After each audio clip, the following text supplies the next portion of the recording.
মুসলিমদেরকে চুরি করে।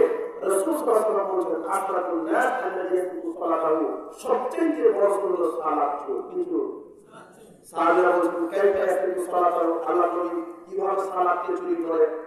তখন তিনি বলেছেন লা ইউকিমু রুকুআ ওয়া সুজুদা, যারা রুকু সিজদা পরিপূর্ণভাবে করে না এরাই সালাতকে কি করে? চুরি করে। আর অধিকাংশ মা-বোনকে দেখবেন এদের সালাত হচ্ছে না, এরা যদি ওইভাবে সালাত আদায় করতে করতে মারা যায়, এরা বেনামাজি হয়ে মারা যাবে। কি হয়ে মারা যাবে? দলিল কি? দুইটা দলিল দেয়।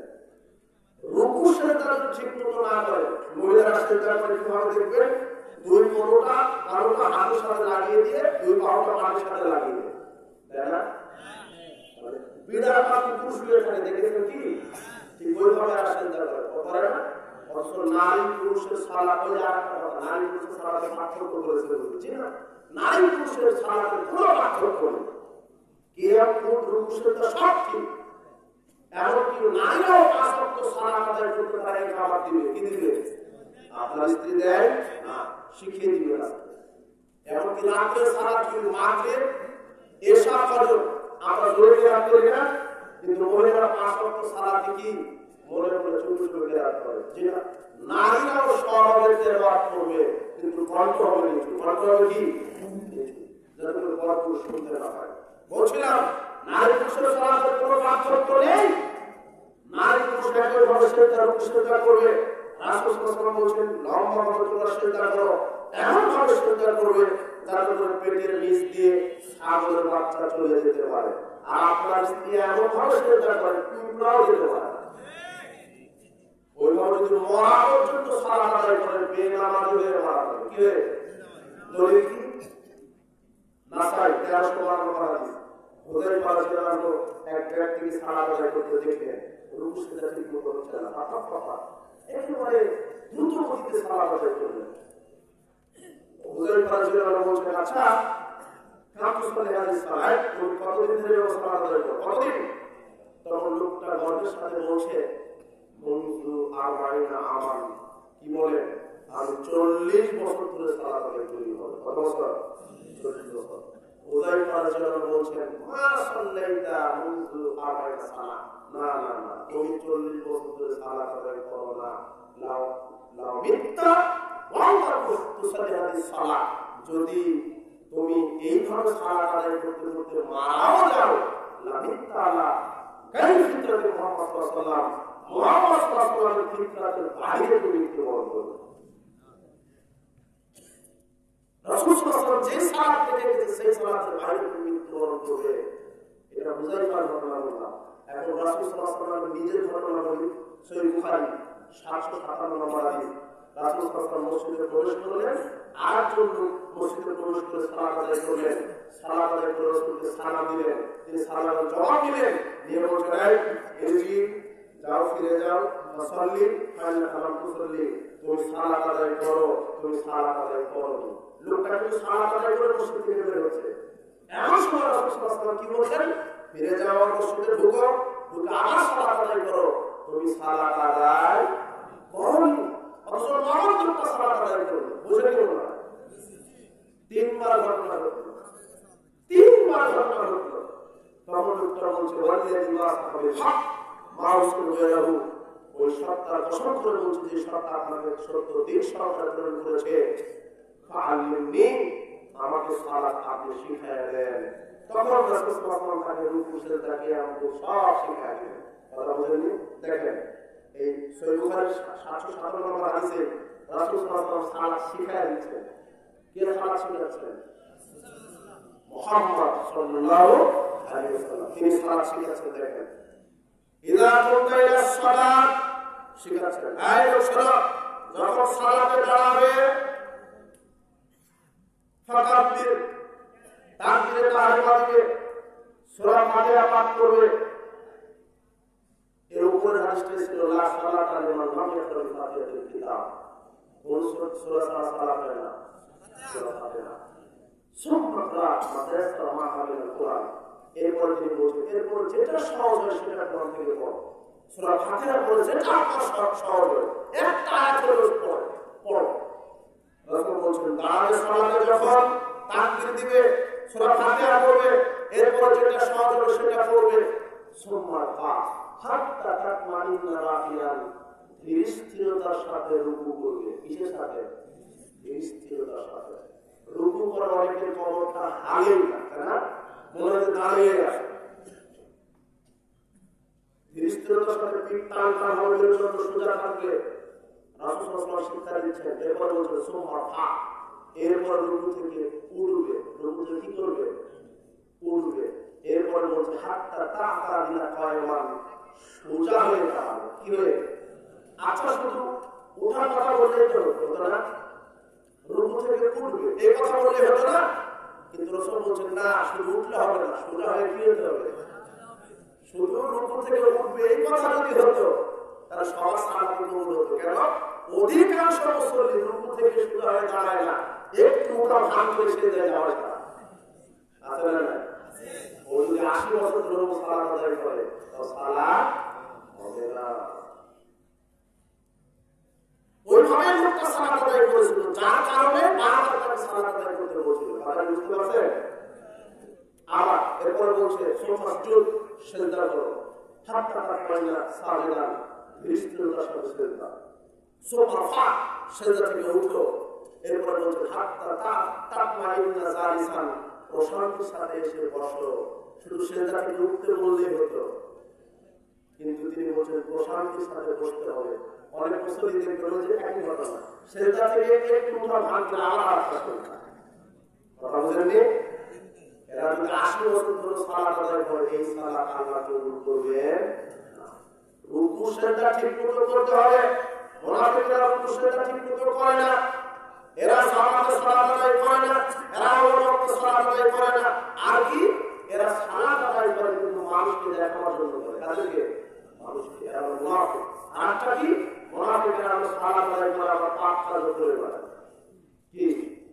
ওই যে কাজ মুসলমান সাহেবা ৩০,৯৯৯ নম্বর হাদিস, রাসূল বলেছেন মসজিদ পরিপূর্ণ মুসল্লি থাকবে কিন্তু কারো ভিতরে ঈমান থাকবে না। কি থাকবে না? ঈমান। আর সালাত আদায় করবে, সুযোগ থাকবে, সুযোগ থাকবে, দুর্নীতিও করবে, জেনাও করবে, মদ পান করবে, আর জুয়াও খেলবে। কত মুসল্লি নেবে? আর মসজিদ কমিটির সভাপতি, সেক্রেটারি, এরা হলো হারাম করার সভাপতি। এরা সুদের সাথে জড়িত আছে, ৪০ বছর সুদের ব্যবসা করে, ৪০ বছর মসজিদের সেক্রেটারি আছে। কথা বলেনি? সব ইসলাম মসজিদের ৪০ বছর ধরে কিন্তু কোনোদিন ফজরে আসবে না, সভাপতি হয়ে বসে আসবে। এরকম হারাম করে সভাপতি সেক্রেটারি আছে। রাসূল বলছেন মসজিদ ভরা মুসল্লি থাকবে কিন্তু ওর ভিতরে কি থাকবে না? ঈমান থাকবে না। এই নাচ আপনি কোথায় রাখবেন? বলছিলাম সালাতকে রাসূলের তরিকায় করতে হবে, আপনার মতো করে করলে হবে না। সেই কারণে ইমাম আহমদ বিন হাম্বল বলছেন এই ইরাদে যদি তুমি ১০০টা মসজিদ খুঁজে দেখো কোথাও রাসূলের সালাত পাবে না। আজ থেকে ১৩০০-১২০০ বছর পূর্বে যদি এই বক্তব্য বলা যায়, আজকে কি অবস্থা? আজকে কি অবস্থা? দেখবেন কোটি কোটি টাকা খরচ করে মানুষ মসজিদ করেছে কিন্তু সেখানে রাসূলের তরিকায় সালাত নাই। মসজিদ চাকচিক্য কিন্তু রাসূলের সালাত সেখানে নাই। রাসূল সাল্লাল্লাহু আলাইহি ওয়াসাল্লামের তরিকায় সালাত আদায় করতে হলে তিনি বলছেন সাল্লু কামা রাআইতুমুনি উসাল্লি, তোমরা আমাকে সালাত আদায় করতে যেভাবে দেখেছো ওইভাবে সালাত আদায় করো। কাজেই আমাদের সালাতটা সহিহ হাদিস অনুযায়ী করতে হবে। কি হাদিস অনুযায়ী? পায়ের সাথে পা মিলাবেন, রাফালে লাইন করবেন, জোরে আমিন বলবেন, রুকু সিজদা ঠিক মতো করবেন। আর সহিহ হাদিস মানতে বলেছেন ইমাম আবু হানিফা রাহিমাহুল্লাহ। বলে নাই? কথা বুঝেছেন? আমরা ইমাম আবু হানিফার কথাতেই সহিহ হাদিস মেনে সালাত আদায় করব। কথা বুঝতে পেরেছেন? বলছিলাম যে কাজী ফিতনা করবেন না। যারা অনেকেই না বুঝে আমাদেরকে গালি দিচ্ছে, আমরা দোয়া করে আল্লাহ আমাদেরকে হেদায়েত দান করুন। বিশ্বাস করেন আমাদের প্রত্যেকটা আমল আকীদা কোরআন এবং সুন্নাহ ভিত্তিক, কোরআন এবং হাদিসের বাইরে আমাদের আমল আকীদা নেই। যে আমলে রাসূলের দলিল পাওয়া যায় না সে আমল আমরা করতে রাজি রাজি রাসূল সাল্লাল্লাহু আলাইহি ওয়াসাল্লামের তরিকায় আমরা সালাত আদায় করব। আর এই সালাতের পদ্ধতিটা যেটা বলেছিলাম, নারী পুরুষের কোনো সালাতের কোনো পার্থক্য নেই। আর বর্তমান আজকে এই যে যুবকদের উদ্যোগের প্রোগ্রামটা। আপনারা সবাই দোয়া রাখবেন আল্লাহ যেন যুবকদেরকে ইসলামের খাদেম হিসেবে কবুল করে।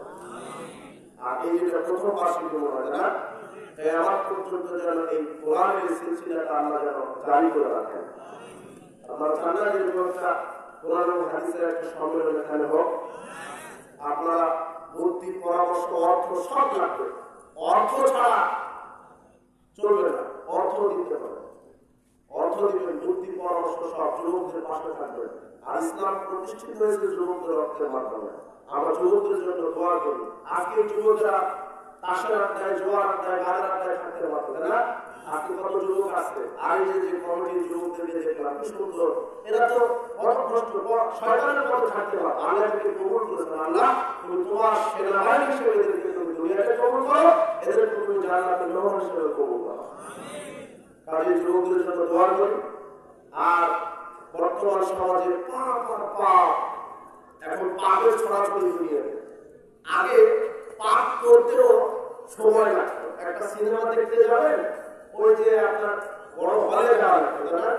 আর এখন সিনেমা টিকিট কাটা লাগতো। আর এখন সিনেমা দেখার জন্য হলে যাওয়া লাগে না, মোবাইলে কি পাপের ক্ষেত্রে এখন বেড়ে লাগে। এখন দোকানে দোকানে গাঁজা, বিড়ি, সিগারেট, জর্দার এগুলি বিক্রি হচ্ছে দোকানে দোকানে। বিড়ি সিগারেট হারাম আর ব্যবসাও হারাম। বিক্রি করে ওই টাকা দিয়ে কিছু যদি খান আপনি, তাহলে আপনার কথা পূর্ণ হবে না। আরাম খেলে তাহলে কথা কি হয় না। আজকে তোমরা করবে ইমানের দাবি যদি থাকে, এই বিড়ি সিগারেট, জর্দারগুলো আজকে ত্যাগ করবে। যুবকেরা আজকে তোমরা করো, মরা পর্যন্ত আমাদের মুখে দিব, আল্লাহ তুমি কবুল করো। বলছিলাম পাপ কাজ থেকে বিরত থাকবে। আজকে গোটা সমাজ ব্যবস্থায় পাপে জরাজীর্ণ হয়েছে। হারামখোর, প্রত্যেকটা মানুষের প্রায় হারামখোর। কেউ বা সুদের সাথে জড়িত, ঘুষের সাথে জড়িত, দুর্নীতির সাথে জড়িত, মানবতার সাথে জড়িত। আপনার অটো চালক, ভ্যান চালক, এগুলো একটা হারামখোর। অটোটা, ভ্যানটা, এই অটোটা কিনেছে ব্যাংক থেকে লোনের টাকা দিয়ে, কিনে প্রাণের দোকানদার কি ব্যাংক কি লোন দেয়, কি জাকাতের টাকা দেয়, কিসের টাকা? আপনি গর্ব করে বলেন আমার ছেলেটা ব্যাংকে চাকরি করে। শুধু ব্যাংকে চাকরি করা চাইলে ভিক্ষে করে খাওয়া ভালো, বুঝেছেন? ব্যাংকে চাকরি করা যায়, কিন্তু শুধু ব্যাংকে চাকরি করা হয়। বাংলাদেশে তো শুধু ব্যাংক দেয়, তাই না? টাকা ভিত্তিক সব চলে। আর এদিকে জমি বন্ধকের ব্যবস্থা আছে নাকি? হ্যাঁ, ঘরে ঘরে তো হারাম করা। জমি বন্ধক বুঝে মানে মানে 2 লক্ষ টাকা দিয়ে আমি আপনার 1 বিঘা জমি নিলাম, যতদিন আপনি টাকা আমাকে ফেরত না দেবেন আমি জমিটা ভোগ করতেই থাকবো। এটা হলো অরিজিনাল সুদের ব্যবসা। ঠিক বলতে হবে না, সকালে একটু ব্যবসা লাগবে। যাক, আল্লাহ তোমার আমাদেরকে কবুল করো, সঠিক হেদায়েত দান করো। বলছিলাম এই যে যুবক ভাইরা ওই বুক স্টল, বইয়ের দোকান দিয়েছে, ওখানে আপনারা আমলাতিটা পরিবর্তন হবে এরকম গুরুত্বপূর্ণ বই আছে, আপনারা নিয়ে যাবেন।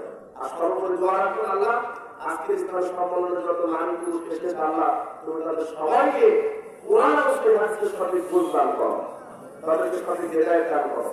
যারা ব্যবসায়ী, যারা চাকরিজীবী, আল্লাহ তাদেরকে, যারা কৃষক, তাদের হাত বর্তমান করো, যাদের পিতা মাতা মারা গেছে প্রবেশ করতে মাফ করো, যাদের পিতা